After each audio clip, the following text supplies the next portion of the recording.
নমস্কার বন্ধুরা, আগের পর্বে আপনারা দেখেছিলেন যে আমরা বর্ধমান থেকে মায়াপুরের উদ্দেশ্যে যাত্রা শুরু করেছিলাম।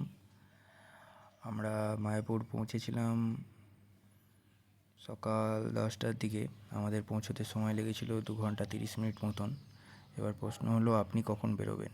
সেই জন্য আমি এই সময়সূচিটি দিয়ে দিলাম। এটি দেখে আপনি আপনার প্ল্যান স্থির করতে পারবেন। সবার প্রথম পৌঁছে যেতে হবে গদা ভবনের সামনে, কারণ এখানেই পার্কিংয়ের বিশাল ব্যবস্থা রয়েছে। 2 চাকা এবং 4 চাকা আপনারা পার্কিং করতে পারবেন। আর এই গদা ভবনের সামনেই আপনারা এই যে কাউন্টারটি দেখছেন, এইখানেই কুপনের ব্যবস্থা রয়েছে। দুপুর 12টা থেকে মহাপ্রসাদ শুরু হয়, তবে আমি আগে বহুবার খেয়েছি। এবার আমরা গোবিন্দ রেস্টুরেন্টে খাবো, তো সেটা দেখা যাবে সামনেই। এটাই পার্কিংয়ের সেই ব্যবস্থা, আপনারা এখানে গাড়ি রাখতে পারবেন নিশ্চিন্তে। পার্কিংয়ে গাড়ি রাখার পর আমরা ধীরে ধীরে গদা ভবনের এই পাশটায়, যেদিকে এই টেম্পল অফ বেদিক প্ল্যানেটোরিয়ামটি দেখা যাচ্ছে, সেদিকে এগিয়ে এলাম। এই গদা ভবনের ভেতর দিয়েই যে টানেলগুলো আছে, সেই টানেলগুলো এইদিকে পৌঁছে দিচ্ছে আমাদের। গদা ভবনের পাশেই সুবিশাল মন্দিরটির নাম TOVP, টেম্পল অফ বেদিক প্ল্যানেটোরিয়াম। এটি বর্তমানে নির্মীয়মান অবস্থায় রয়েছে। এটি ঘুরে দেখার জন্য সকাল 10টায় এবং 12টায় গেট ওপেন হয়। আপনাদের এই কাউন্টারের সামনেই টিকিট কেটেই মন্দিরে প্রবেশ করতে হবে। টিকিটের মূল্য মাত্র 50 টাকা, তবে আপনারা ডোনেশন হিসেবে আরও বেশি দিতে পারেন। আমরা টিকিট কেটে মন্দিরে প্রবেশ করলাম এবং আমরা মন্দিরটি ঘুরে দেখব। আমরা এখন অপেক্ষা করছি আমাদের গাইডের জন্য। তো এরপর থেকে এই মন্দিরের সমস্ত বিবরণ আপনারা গাইডের মুখে শুনবেন। এই মন্দিরের ব্যালকনি থেকে আমরা আরও দেখব শিলা প্রভুপাদের সমাধি। চলুন ধীরে ধীরে এগিয়ে চলা যাক মন্দিরের বিবরণের দিকে। এই মন্দির সম্পর্কে আরও ডিটেলে জানতে অবশ্যই ডেসক্রিপশন বক্স চেক করবেন। আমি সেখানে একটি লিঙ্ক পেস্ট করলাম, যেটি আপনারা চেক করে মন্দিরের বিবরণ জানতে পারবেন আরও বিশদে। অবশ্যই দেখবেন ডেসক্রিপশন বক্সটি। যারা খালি পায়ে আসছেন অবশ্যই নিচের দিকে দেখে হাঁটবেন। মন্দিরে কাজ চলছে, যাতে পায়ে কিছু লেগে না যায়। কেউ এদিক ওদিক যাবেন না, আর মন্দিরের ওপরে কেউ ওঠার চেষ্টা করবেন না। 350 ফুট উপরে কাজ চলছে। দয়া করে কেউ ব্যারিকেডের ভেতরে যাবেন না, দূর থেকে দর্শন করবেন। আমরা যেইভাবে যাব সেভাবেই আসবেন। আবার মন্দির দর্শন হয়ে গেলে রিটার্ন এই রাস্তা দিয়ে নামতে হবে। আর দক্ষিণ দিক, যেটা মন্দিরের মেন গেট, মুখ্য দ্বার, 2 দিকে সিঁড়ি রয়েছে, কে সিঁড়ি দিয়েও নিচে নামবেন না। আমরা যে এলাম এটা ব্যাক সাইড, পিছন সাইড মন্দিরে, বুঝতে পারছেন? সামনের দিকে 2 দিকে সিঁড়ি আছে, কেউ নিচে নামবেন না। আবার এই রাস্তা ধরে নামতে হবে, রিটার্ন সেম রাস্তা। দয়া করে এদিক ওদিক যাবেন না, বিপদ ঘটতে পারে। উপরে কাজ চলছে, ব্যারিকেডের ভেতরে যাবেন না। হরে কৃষ্ণ। সবাই আস্তে আস্তে নিচের দিকে দেখে এগিয়ে আসুন, সাবধানে সাবধানে।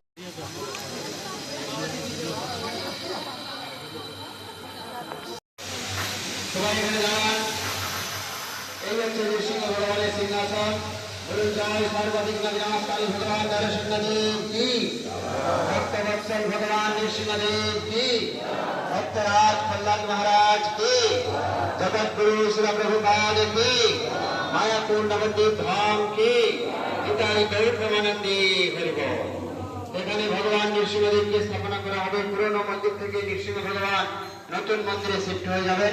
চেষ্টা চলছে 2026 সালের শেষের দিকে ওপেনিং হবে। ফার্স্ট ফ্লোরে এক্সিবিশন তৈরি হবে, আর সেকেন্ড ফ্লোরে রাউন্ডে যত পিলার রয়েছে, প্রত্যেকটি পিলারের উপরে মুখ্য মুখ্য দেবদেবী দাঁড়িয়ে থাকবেন। ব্রহ্মাজি, শিবজি, মনু মহারাজ, নন্দ সুনন্দ, লক্ষ্মী দেবী, গরুর দেব, ইন্দ্রদেব, সমস্ত দেবদেবীর উপর থেকে দাঁড়িয়ে প্রার্থনা করছেন, স্তব স্তুতি করছেন ভগবান নৃসিংহদেবকে সন্তুষ্ট করার জন্য। শ্রীমদ ভাগবত অনুসারে এই সমস্ত লীলাগুলো এখানে বর্ণনা করা হবে। দেয়ালে যে মার্বেলগুলি দেখছেন, যে সাদা মার্বেল, এটা বিদেশ থেকে আসছে, Vietnam. Green marble Brazil, red marble Italy, granite Spain, south America, India, বিভিন্ন দেশ থেকে নিয়ে আসা হচ্ছে। চেষ্টা চলছে 26 সালে শেষে ওপেনিং হবে।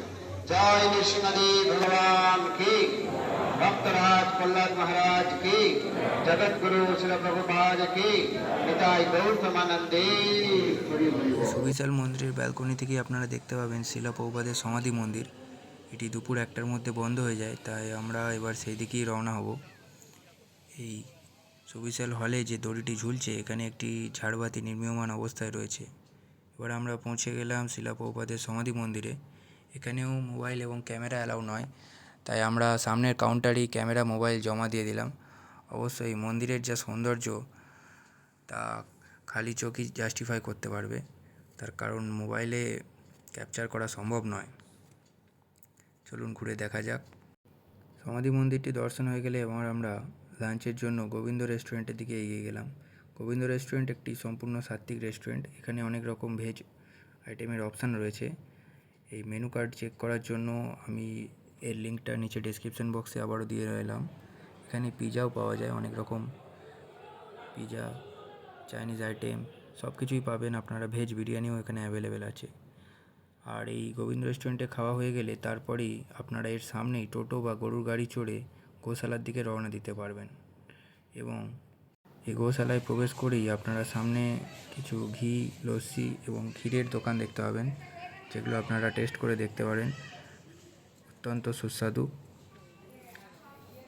এই যে বিশাল সিংহওয়ালা গরুগুলি বা ষাঁড়গুলি দেখছেন, এগুলি কাঙ্ক্রেজ প্রজাতির। এবং এরপরেই আমরা দেখব কিছু গির প্রজাতির ষাঁড় এবং গরু। এখন যে ষাঁড়টি দেখছেন এটি হলো গির প্রজাতির। এদের দুধকেই A2 মিল্ক বলা হয়ে থাকে। A2 মিল্কের মধ্যে A2 কেসিন প্রোটিন থাকে, যা শরীর স্বাস্থ্যের পক্ষে খুবই উপকারী। এভাবেই আমরা গোশালাটি ঘুরে দেখলাম। এখানে ভারতের প্রায় সমস্ত প্রজাতিরই গরু রয়েছে। আপনারা চাইলে গরুকে অনুমতি নিয়ে অবশ্যই নিজের হাতে খাওয়াতে পারেন এবং গোসেবার জন্য ডোনেট করতে ভুলবেন না।